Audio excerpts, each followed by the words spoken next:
don't need no films of sanding. Right, so washing of the lines going well. Another load in there in the washing machine. They're doing their best to destroy the washing machine. We'll see what happens.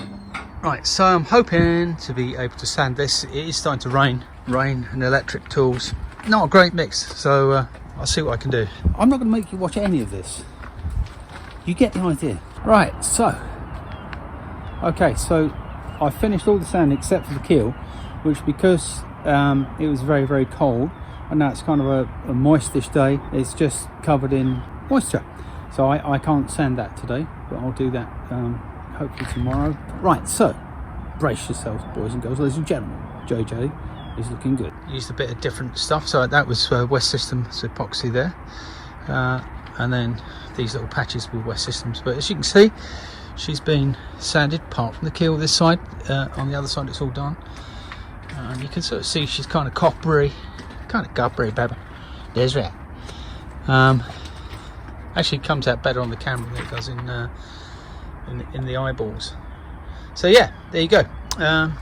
So now I'm just going to sort out just here what we've got, a bit of copper on there at the back and there, so I'm just going to see if I can clean that up.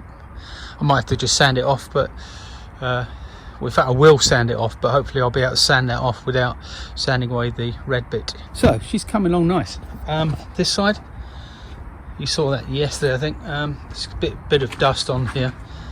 I'll give her a good clean off once I've finished all the sanding tomorrow.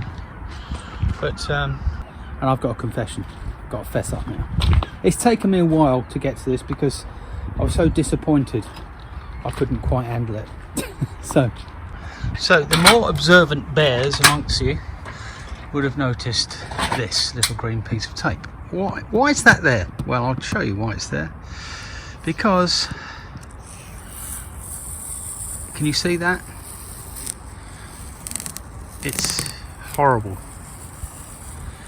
So I don't quite know why it didn't adhere there. Obviously I've missed it a little bit when I sanded, so I've got to deal with that. But I've faced it now. I haven't even looked at that until now. I couldn't bear to see how far it went. But I'll see if I can feather that out. I've got some Alexil, so I'll just do a local repair. Alright, you heard it here first. Not good, that. So I don't know what's happened there. Anyway, hopefully I can feather it out, because if I can't, well, let's try that first. So I've sanded that back with a bit of 240. Now, your worst nightmare with stuff like that is that it just carries on flaking away. But as you can see, that's feathered out really nicely. So I'll be able to repair that, and you won't be able to see it at all. So that's a bloody relief, I tell you. Yeah. So if you were sort of sanding, this is all part of the same bit. Look, that didn't get sanded for whatever reason.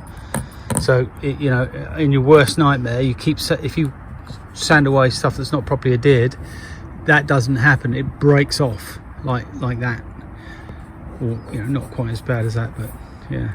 So this is good. Bad but good. So there you go. That's it. That's prepared. So I can just paint over that. Be fine.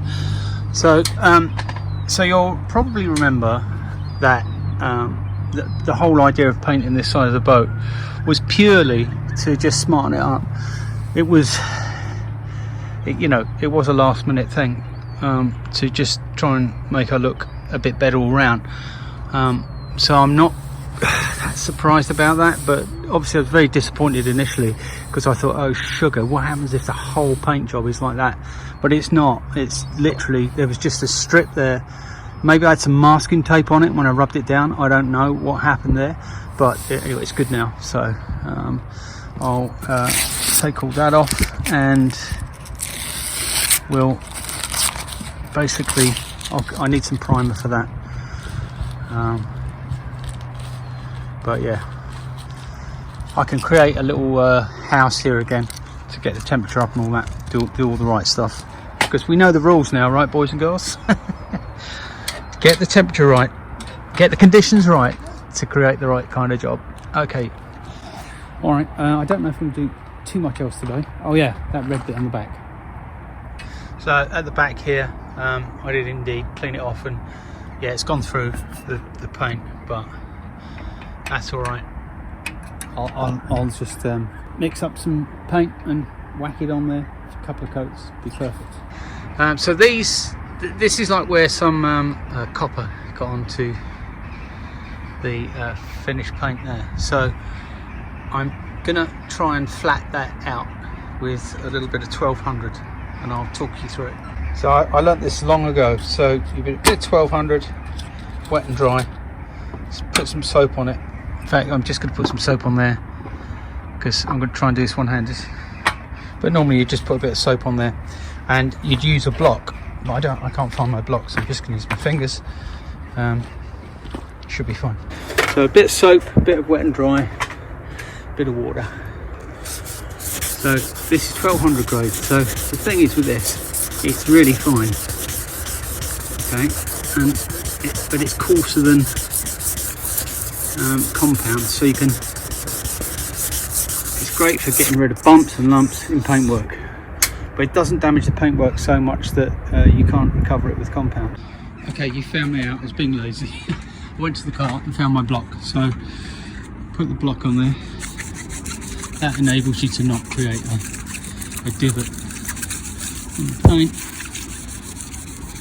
And the soap just lubricates it really, and you'll see that it's disappearing. So, like if you get lumps in paintwork or it's very orange peely, back in the day when we were working with cellulose, we would flatten polish like this. So this, well, you do this anyway, really, and if you do this to paint and then compound it, then finish compound it, you basically end up with a completely perfect surface. Now, here's a nice little trick to clean off. You just use the edge of the block like a squeegee. See? So there's a tiny little bit left.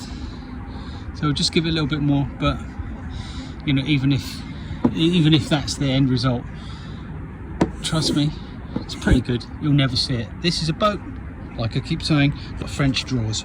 I'm just gonna quickly wipe this down now with a cloth. There you go. Voila.